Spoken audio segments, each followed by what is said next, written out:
existing historical model. For example, historians, Egyptologists, archaeologists.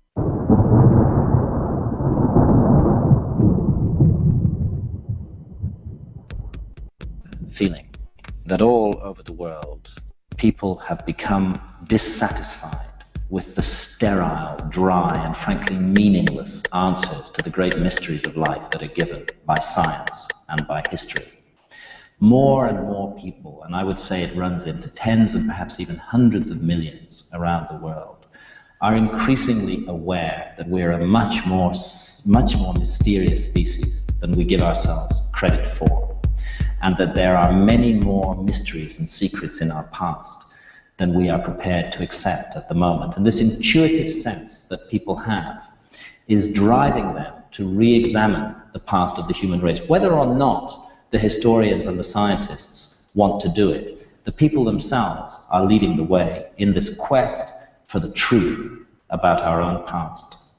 What's happening here is that intelligent people, ordinary members of the general public, who should never be underestimated, are themselves completely dissatisfied with the picture of the past that is being given to them. More and more evidence is coming out, and very gradually, very slowly, but very surely, this evidence is beginning to overwhelm the old historical model that we've been living with. Now, it's natural enough that those who have a vested interest in the existing historical model, for example, historians, Egyptologists, archaeologists, are going to be extremely reluctant to let it go, because they're blowing away their own careers when they do that.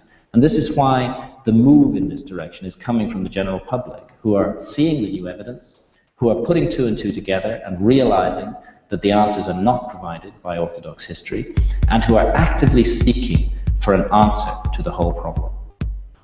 I would say that it's most important of all to question authority.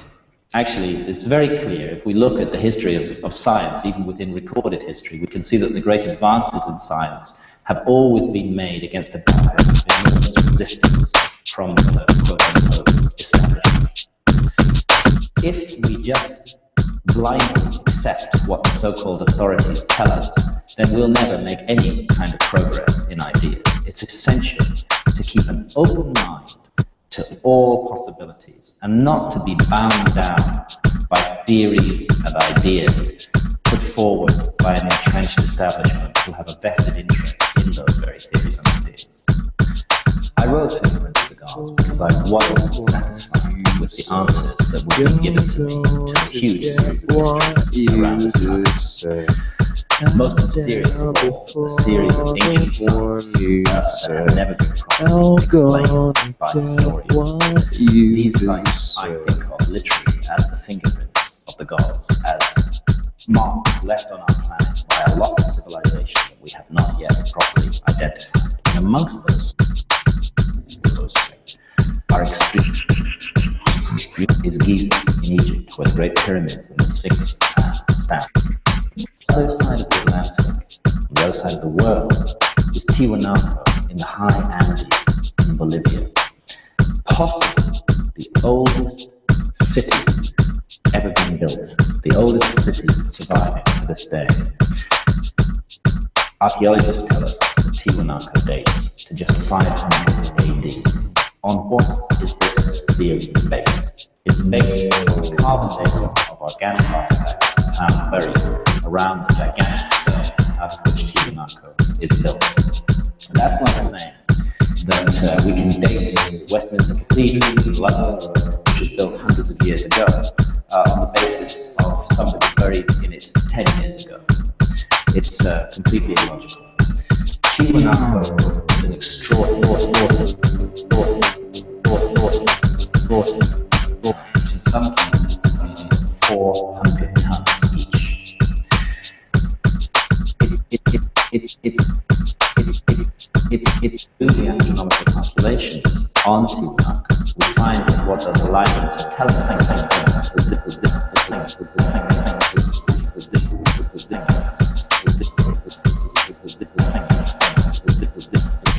the geology of the science, because it's very clear, and even orthodox archaeologists don't dispute the Tiwanaku was built as a port on the shore of Lake Titicaca.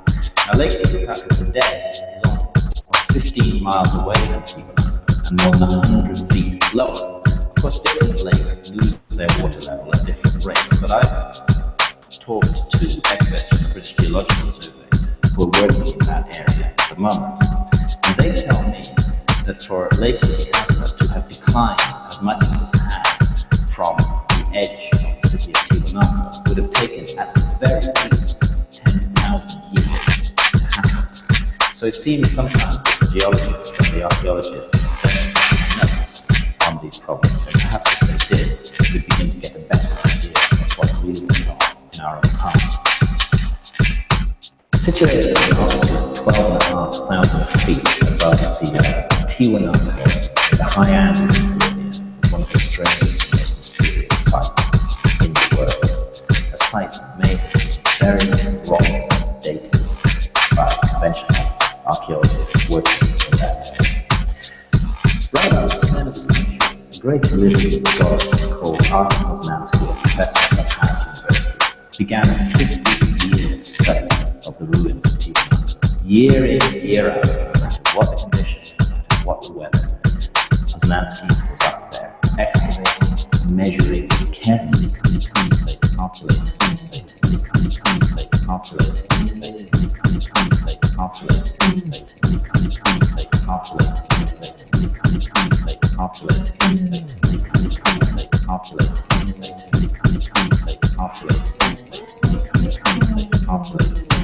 long before any civilization known in history is ever supposed to have existed. When the Spanish first arrived they asked the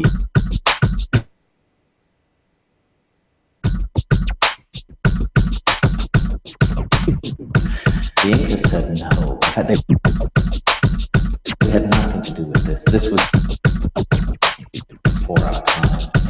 It was built, they said, by gods or demigods who they called the Viracochas, bearded, pale-skinned men who came from across the seas, they said, in a time of darkness and turmoil, when civilization had been destroyed, to restore the health of society, to bring back culture to a devastated land. And all the legends and traditions state that it was these mysterious bearded strangers long ages ago who built the city of Tiwanaku.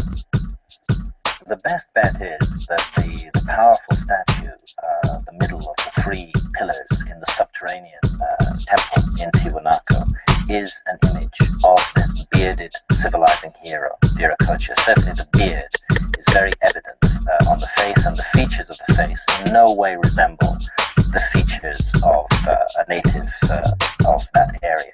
He looks like a foreigner. In fact,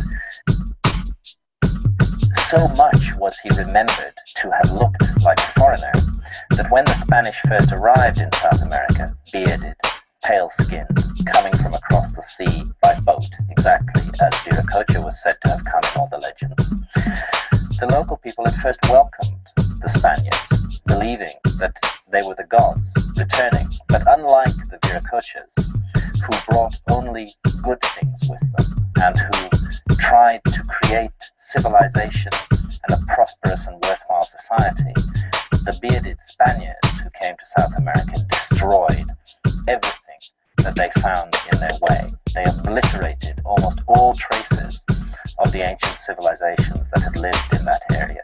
They wiped clean one of the memory banks of mankind. Is the upper statue also Viracocha? It's been speculated that the statue on the side of the gateway of the sun also represents Viracocha. All of this is speculation because we have no records coming down to us from this period. But it is a great mystery to find on these extraordinarily ancient monuments the images of a type of people who should not have been present, according to conventional history, in the Americas at that time. Well, who was Viracocha and where did he come from? My own view is that Viracocha was one of the survivors of a great lost civilization of high antiquity that was destroyed in an enormous global cataclysm. I think there were a number of survivors, and all around the world we find memories of people like him tall, bearded people. Quetzalcoatl in Mexico is another example. Osiris in Egypt is another example. I've made a very close study of the symbolism of all of these figures, and they have a remarkable amount in common, much more than can be explained by coincidence. I think what we're looking at here are very ancient memories of a people from a civilization as yet unidentified by history, who sought to keep the light of knowledge burning in a devastated world. It's long been noticed that there are curious similarities between the very ancient historical cultures of Mexico, of the Andes, and of Egypt, and other places around the world as well, quite distant and scattered places. And it's been suggested from time to time that maybe these have resulted from some kind of direct influence of Egypt on Mexico, or of South America on Egypt, or so on and so forth. My own view is that what we're looking at here is a common influence that touched all of these places long before recorded history began. A remote, third-party civilization unidentified by historians that had a presence in Mexico, that had a presence in South America, that had a presence in Egypt and elsewhere, and that left behind a legacy of knowledge in all of those places. That legacy was then reinterpreted and developed and used in different ways by the different peoples, but still, even to this day, we find those common elements, and I think they all go back to a common source. There are so many strange similarities linking ancient Egypt, ancient South America, ancient Central America as well. One of the best examples is the kind of stonework that was used, very large blocks of stone put together with extraordinary complexity in very finely built walls with joints so precisely aligned that you can't even slip a piece of paper into those joints today. This architecture looks very similar in the different parts of the world, and yet there's supposed to have been no contact between these ancient civilizations. It seems to me that the answer to this problem lies in an even more ancient civilization, which passed down a legacy of architectural knowledge to all these widely scattered areas of the globe. And it's that common legacy that explains the common points and similarities to than any other theory that I've come across. What I think of as one of the architectural fingerprints of the gods is a certain way of working with stone. For example, carrying blocks around a corner in an L shape is a very extraordinary way of building. And we find this, for example, in the Bari Temple next door to the Sphinx at Giza, and we find it in pre-Inca architecture all over the Andes in South America. To me, the best explanation for this common method of building, a very unusual method of building on both sides of the Atlantic, is that it's the result of a common architectural legacy handed on to both of these areas by a remote civilization not yet identified by history. And what I see in that architecture is the architecture of cataclysm. This seems to have been an architecture that was designed to withstand the most horrendous geological shocks, huge earthquakes, disasters of that kind. This type of architecture is capable of riding out the worst earthquake that you can imagine. So it seems to have been devised by a people who needed to deal with very bad earthquakes. And we find that architecture in Egypt and in South America still surviving today. It's pretty clear to me from the evidence that a common legacy of architectural knowledge was passed down from remote prehistory and spread out in very widely scattered locations around the world. And what all this architecture has in common is enormous stability. I think of it as the architecture of cataclysm, architecture that was created by a people who had passed through an enormous disaster and who had survived that disaster. A great movement of the earth was also insane, who wanted to build monuments that could never be destroyed by no matter how great it was. And also had a fixation with predicting when such an event might occur again, and who seemed to have looked to the skies and to the stars to find a way of calculating when the next disaster would occur.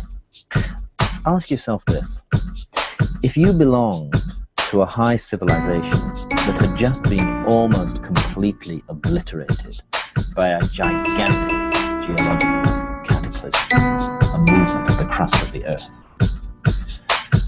What would you set out to do in the future? First of all, you would set out to create buildings that were extremely stable, that would survive the worst imaginable earthquake. And that's what we find in the fingerprints of a lost architectural knowledge all around the world. A fixation, a desire to create buildings that would last forever, no matter what happened to them. And another thing that we find is a focus on trying to predict when cataclysm will recur. What has come down to us from the ancient past seems to be a message that by a close study of astronomical phenomena, it is possible to predict when the Earth will again be visited by this all-destroying cataclysm. And the eeriest thing of all is that there's a convergence of ancient mythology from all around the world. The best known example is the Mayan calendar from Central America, which tells us very precisely that there's going to be another great movement of the Earth on the 23rd of December 2012 AD in our calendar. All of this based on very careful astronomical observations. Now, I'm not saying that the ancient myths are right. What I am saying is that we would be stupid if we didn't at least listen to this testimony that has been passed down to us from a remote time, and a testimony that bears the fingerprints of scientific thinkers, not primitive savages. The prime meridian at Greenwich is measured with the latest modern techniques, and beside the meridian line there stands a meridian building, which is oriented north, south, east, and west. The interesting thing about it, although it incorporates all the latest knowledge, is that it is in fact 9/60ths of a degree off true north.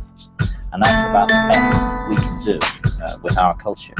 If you go to Egypt and go to the Great Pyramid, which is not just any little building, it is a 6 million ton building, and which is at the very least 4,500 years old, perhaps much older. You find that it is just 3/60ths of a degree off true north. Now what this tells us is that the people who built the Great Pyramid were people with advanced scientific knowledge, with the ability to express that knowledge with incredible precision in the most remarkable monument that has ever been built on the face of this earth. We're told by Egyptologists that that monument, perfectly oriented due north, south, east, and west, was built simply to satisfy the ego of some pharaoh of the fourth dynasty as his tomb.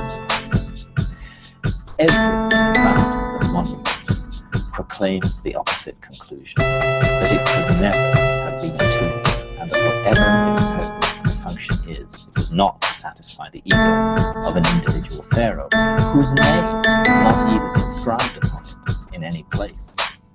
This is a work of science and intelligence left for future generations to puzzle out.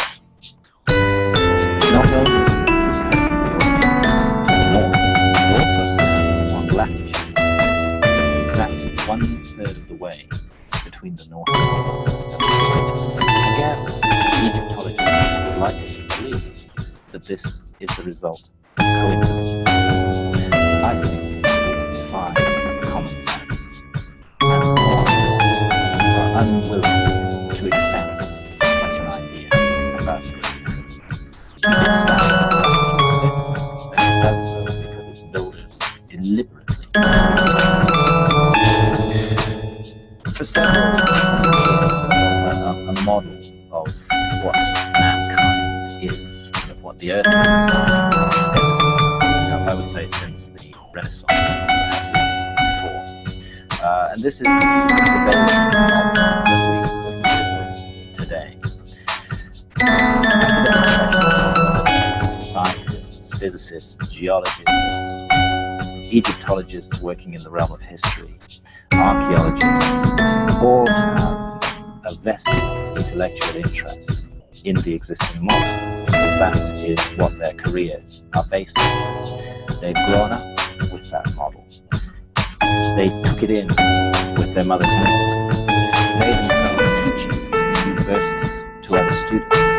For such people, human nature being what it is, it's very easy to understand why they find it extremely difficult to deal with evidence which contradicts that model, in which they have such a strong personal investment. And it's natural that they should seek to ignore or discount or even ridicule that evidence. But we're getting to a situation now where the evidence is piling up and piling up and piling up, and the old model is becoming increasingly untenable. The great challenge for the future is for people to open their minds to all possibilities and not to desperately defend a view of the past that just doesn't work anymore. But I'm afraid the last people who are going to be prepared to open their minds to that possibility are the scientists and historians who are tied in to the existing model. What I sense, particularly from Egyptologists, is a kind of desperation of fear. They themselves can't be completely blind to the new evidence that's coming out that contradicts the model that they've been working with. But they realize that if they admit even one tiny point of that new evidence, that's going to be the thin end of the wedge, which is going to overturn the whole model on which their careers are based, and also their whole idea of what the past of mankind is. It's extremely difficult psychologically for anybody to accept such a revolutionary overturn of everything that they hold to be true, and it's natural that they should resist as strongly as possible the new ideas that are coming up. But these aren't just ideas. This is evidence. Evidence from all over the world that casts doubt on the old model. And that's why people are increasingly turning away from the orthodox authorities and reading books like Fingerprints of the Gods to find answers to the mysteries that puzzle them as well. The model of the old world and the new world is deeply rooted in the conventional historical view that America was discovered in 1492 by people from Europe, and that's when its history begins. Although, of course, we know that the Americas were inhabited for long, long periods before that. But what nobody has ever considered is the possibility that there may have been an earlier world altogether, a civilization on this planet way before what we call history began, in that deep, dark period called prehistory, from which no records have come down.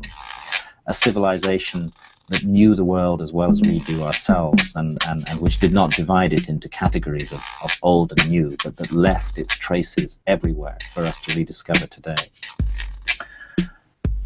I am convinced by the evidence that we are a species with amnesia. We have got something of great importance from our own past. And I think in that terrible forgetfulness, we may find the explanation for why we're so confused, so disturbed, so mixed up, so lacking in direction as we face the coming millennium. There's a real sense of disorientation spreading around the world. And I think the only way that we're going to overcome that is to recover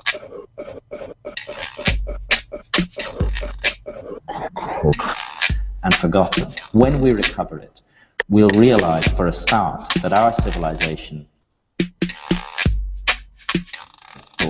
towards which everything has been building throughout all of geological time, rather it's part of an up and down, a flow in history that goes on of civilizations, that it's possible for a civilization to reach a very high level of advancement and be wiped out.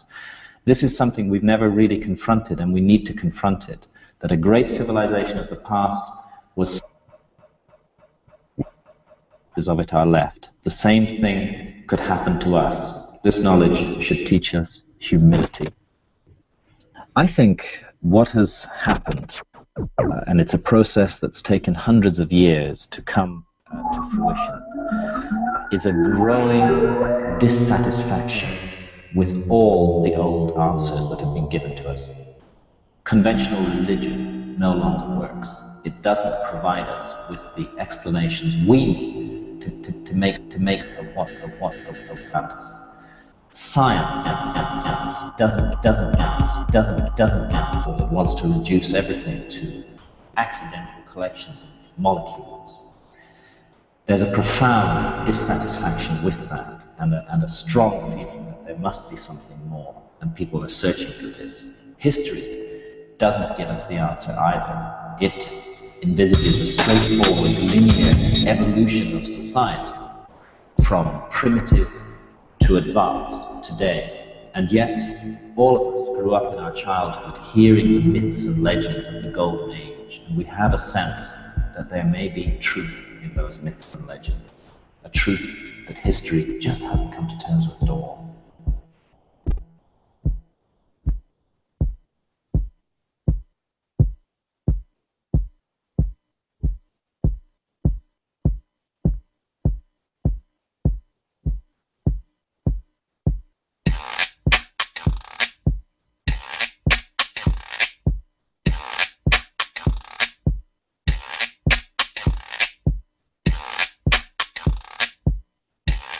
¿Estarías dispuesto a hacer lo que sea por ir a la final de la Champions?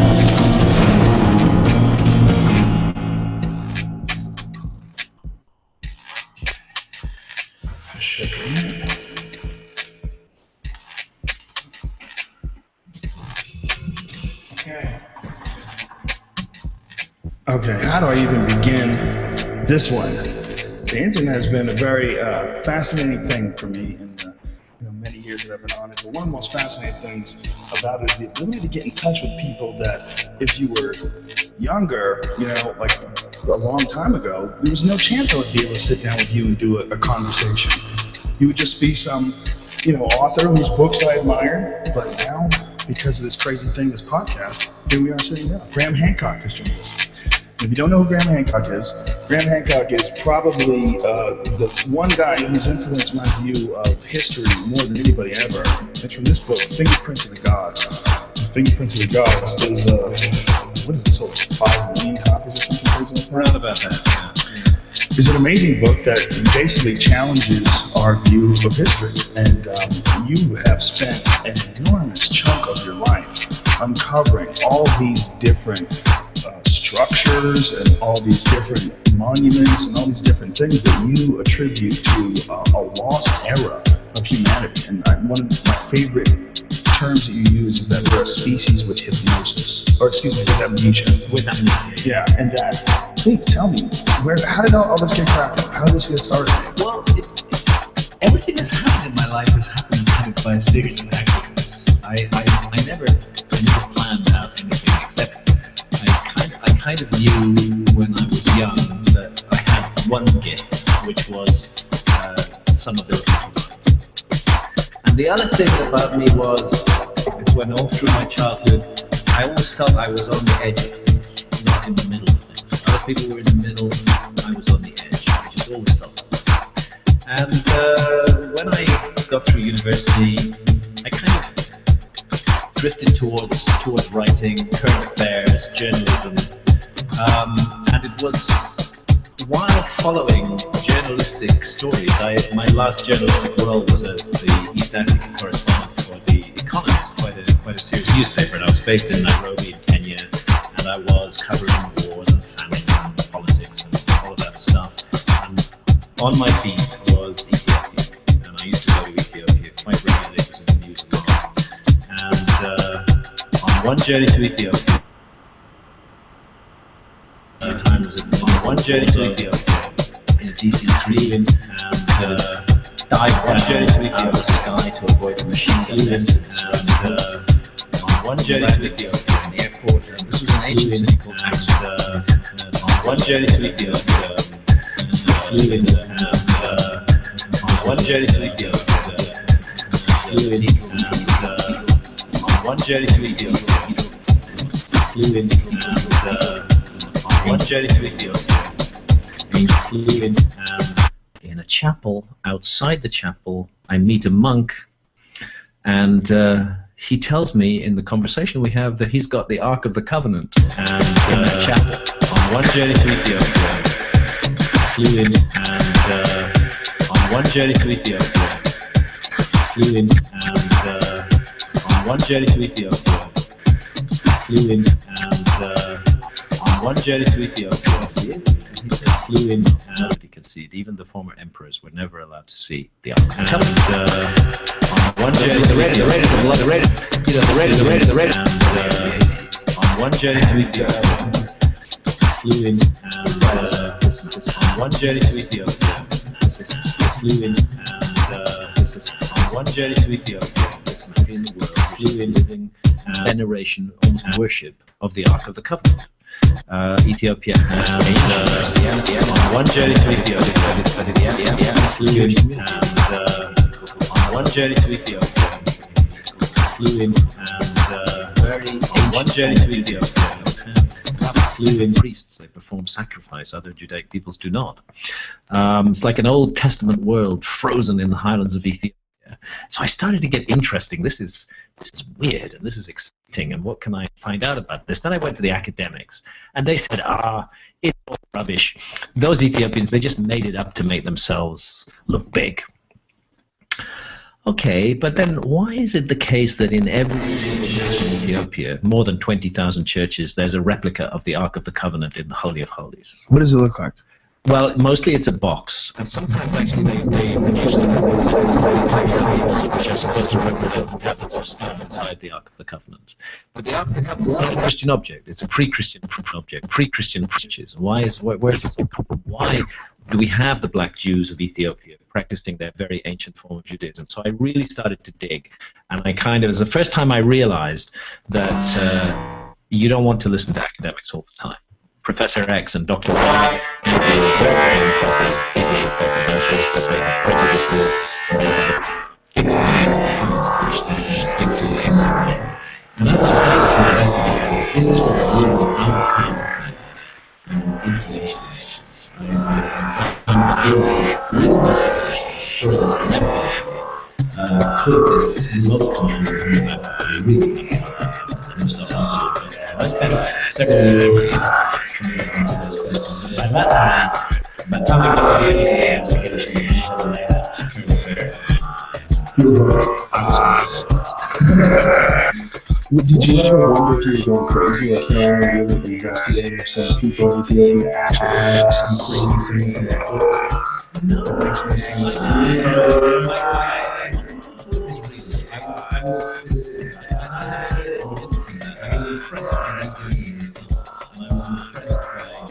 The purity of their belief and the passion with which they held it, and the fact that here, after thousands of years, this object disappeared from the Bible at the time, around about 650 years before Christ. It's not mentioned again in the Bible after that, it vanishes. And yet here is its worship in 20th century Ethiopia today. How do we explain this? It was, and as I dug deeper, I began to realize that actually there was a real possibility they did have the Ark of the Covenant, and that it is connected to the mystery of the Ethiopian Jews, and that the story they themselves tell about it, which connects it, it's a very romantic and lovely story. They say